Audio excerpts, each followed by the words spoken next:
ইসলামের কল্যাণে বিএনপি কাজ করছে, আমি সেবক হতে চাই বললেন ফজলুল হক মিলন।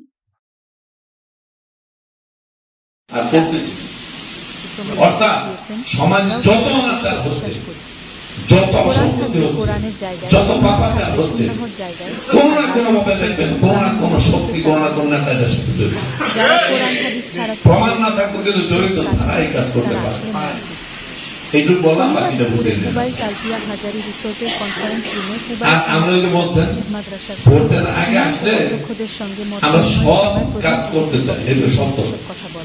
ভোটের আগে আসলে সভাপতিত্ব করেন অমুক দল প্রতিষ্ঠা করবো, এইটা করবো, সেটা করবো, বিএনপি সরাসরি ভোটের 15 দিন আগে থেকে ইসলাম প্রতিষ্ঠার জন্য প্রতিযোগিতা, দায়িত্ববোধ ও ভোটের 15 দিন আগে রাস্তা করার জন্য এত প্রতিশ্রুতি, যেটা উনি বলেন।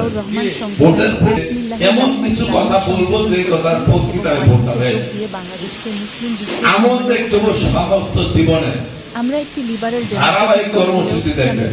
একটা মানুষ কেমনে চলে, ভুল ত্রুটি হতে পারে, এবারে তার জীবন প্রণালী কেমন, সেটা দেখে আপনার সিদ্ধান্ত নিতে হবে যে কার পক্ষে থাকবেন, কার বিপক্ষে। আমাকে ভোট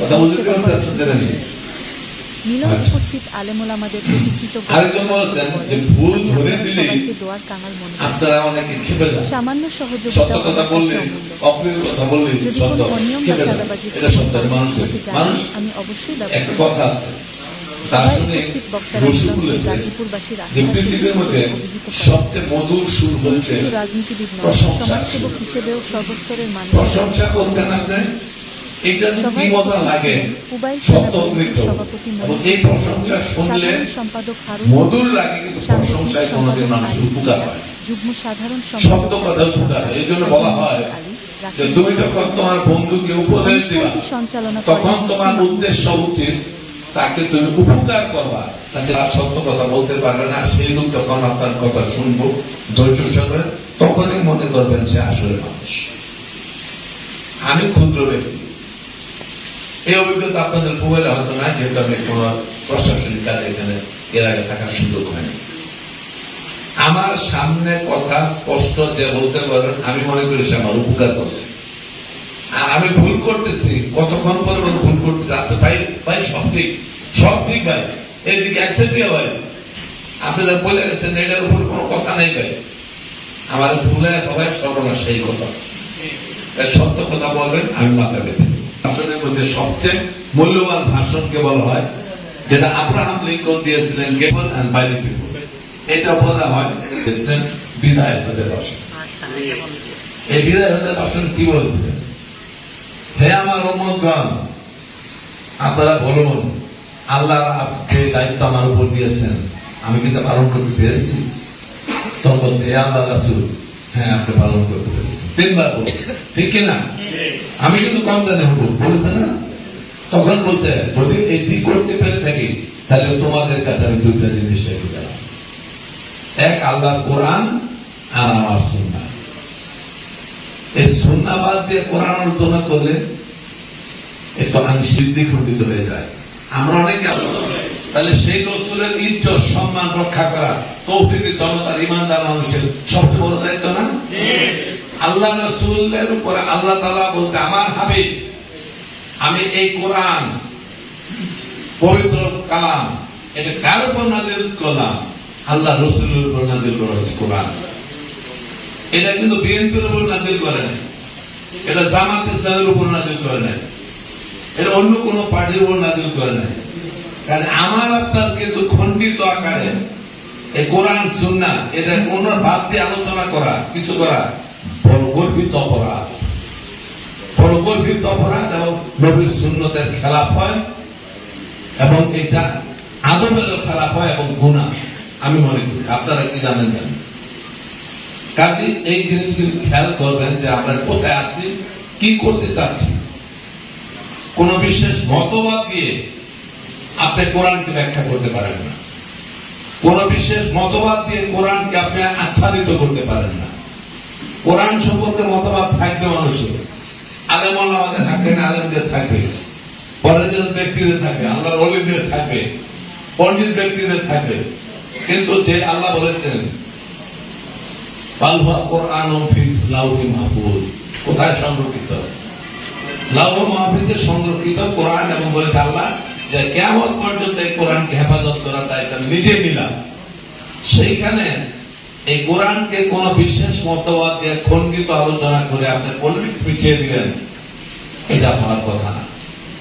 কোরআন কোরআনের জায়গায় থাকবে, সুন্নাহ সুন্নাহর জায়গায় থাকবে, রাজনীতি রাজনীতির জায়গায় থাকবে। তবে কোরআন এবং সুন্নাহর আলোকে দেশ পরিচালনা, নীতিবাক্য শাস্ত্র পরিচালনা করা, বিচার ব্যবস্থা পরিচালনা করা, রাষ্ট্র পরিচালনা করা, কল্যাণ করা, সেটার মধ্যে আমরা মুসলমান হিসেবে অবশ্যই আমরা সমর্থন করি। তখন আরবের বিধর্মীরা কি বলছে, তুমি কেন তো কষ্ট করছো, কেন তুমি জীবনের রিস্ক নিচ্ছ, কেন তুমি মেষ চালায় তুমি জীবিকা নির্বাহ করো? আরবের সবচেয়ে সুন্দরী নারী তোমার জন্য বরাদ্দ হবে, সবচেয়ে সুন্দর সিংহাসন হবে, পায়ের উপর করে তুমি দেশ শাসন করবা, খাওয়া কোনো অসুবিধা নেই। বললেন, উনি বলেছে কি না, আমি সত্যের বাণী প্রচারের জন্য আল্লাহ তাআলা পাঠিয়েছে, তোমাদের এইগুলি তুচ্ছ মনে করো। আর আমরা কি করি, আমার বিনোদনে আমি মুসলমান দাবি করি, কোরআনের কথা বলি, হাদিসের কথা বলি, নামাজও পড়ি। আর যদি কালে আমাদের গেটের থেকে একদম বলতে পারে তারা বুঝে না, গাছ তারা বুঝে না, উন্নয়ন তারা বুঝে না, কিছুই বুঝে না, শব্দ তারা বুঝে না। কোরআনের আদেশ পালনের জন্য, কোরআনকে প্রতিষ্ঠা করার জন্য নিবেদিত প্রাণ নির্মোহভাবে মনীষীদের হযরত আবু হানিফা রাহমাতুল্লাহ যখন জেলখানা তখন বলেছিল, না আমি তত্ত্ব কথা বলি না তোমাদের সাথে। এরা ছিল মহামানব, এরা এমপির ইজ্জতের সাথে থাকবা, নিরাপদে থাকবা, হেফাজতে থাকবা। সেই জায়গা থেকে কল একটা লিবারেল ডেমোক্রেটিক পার্টি সমস্ত মানুষকে নেই, রাজনীতি তো এটা আমরা বলি না, আমরা এটা প্রতিষ্ঠা করবো, এটা আমরা সকলকে নিয়ে রাজনীতিটা করতে চাই। সেই ক্ষেত্রে বাংলাদেশের অতীত ইতিহাস যদি দেখা হয়, তাহলে জিয়াউর রহমান, দেশনেত্রী বেগম খালেদা জিয়া ইসলামের খেদমত করার জন্য যদি কোন রাজনৈতিক দল হিসেবে সবচেয়ে ভূমিকা রেখে থাকে, এটা জিয়াউর রহমান এবং খালেদা জিয়া রাখছে।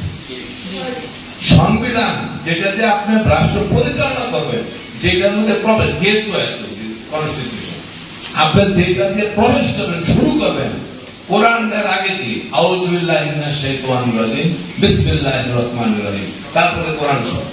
ঠিক তদ্রুপ এই সংবিধানে প্রবেশ করার আগে যে শব্দটা ছিল না কোনদিন, বিসমিল্লাহির রহমানির রহিম, এটা সন্নিবেশিত করেছে জিয়াউর রহমান। ইরান যুদ্ধ থামাইছে জিয়াউর রহমান। আরাফাত ময়দানে সেই নিমের গাছ লাগাইছে জিয়াউর রহমান।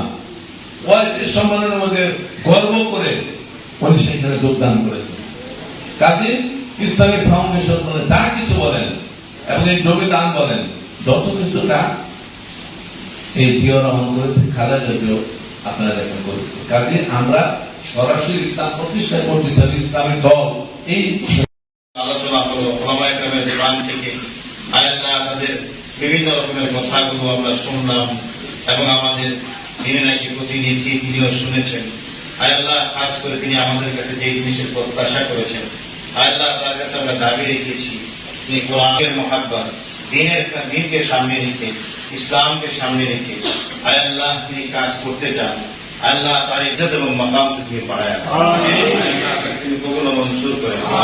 আল্লাহ খাস করে ইজ্জত দেওয়ার মালিক তুমি, বেইজ্জতি করার মালিক তুমি। আল্লাহ আমরা ইজ্জতের কাঙ্গাল, আল্লাহ দুনিয়া এবং আখিরাতে ইজ্জত চাই, সম্মান চাই। আল্লাহ খাস করে যে উদ্দেশ্যকে সামনে নিয়ে আজকের এই মজমা কায়েম করা হলো, আল্লাহ সেই মুখে না হই, আল্লাহ তোমার সাহায্য এবং মদত চাই। আল্লাহ প্রতিনিধিরা যারা, আল্লাহ প্রত্যেকে তোমার দিকে ঝুঁকায় দাও। আল্লাহ আল্লাহ খাস করে আমাদের প্রিয় মানুষরা আল্লাহ অনেকগুলো পদে ছিলেন, আল্লাহ অনেক মামলা মোকদ্দমাতা, অনেক মাথা বিভিন্ন পাড়ি দিয়ে সুযোগ করে দাও। আল্লাহ যে পদে দিলে তাকাব্বাল মিন্না ইন্নাকা আনতাস সামিউল আলিম ওয়া তুব আলাইনা ইন্নাকা আনতাত তাওয়াবুর রহিম। وصلى الله تعالى على خير خلقه محمد وعلى اله وصحبه اجمعين برحمتك يا ارحم الراحمين.